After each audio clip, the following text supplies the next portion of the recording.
Hello বন্ধুরা, কেমন আছো? আশা করি সবাই ভালো আছো। আজকে আমি তোমাদেরকে দেখাবো আমার ঘরে হঠাৎ করে ফুটে ওঠা একটি সুন্দর ফুল। কি জানো? ধুতরা ফুল। এই যে দেখেছো, এটা হলো ধুতরা ফুল। এই ফুলটা সাধারণত রাস্তাঘাটে বা জঙ্গলে বেশি দেখা যায় না বন্ধুরা, কিন্তু আমাদের ঘরে এমন সুন্দর করে ফুটেছে। ধুতরা ফুল দেখতে যেমন সুন্দর হয়, তেমন এর অনেক গুরুত্ব আছে বন্ধুরা। অনেকেই ফুলকে পূজার কাজে ব্যবহার করে।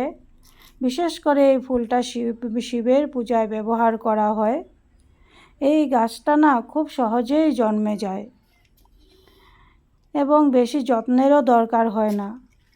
তবে একটা কথা মনে রাখতে হবে, এই গাছের কিছু অংশ বিষাক্তও থাকে, তাই সাবধানে থাকতে হবে।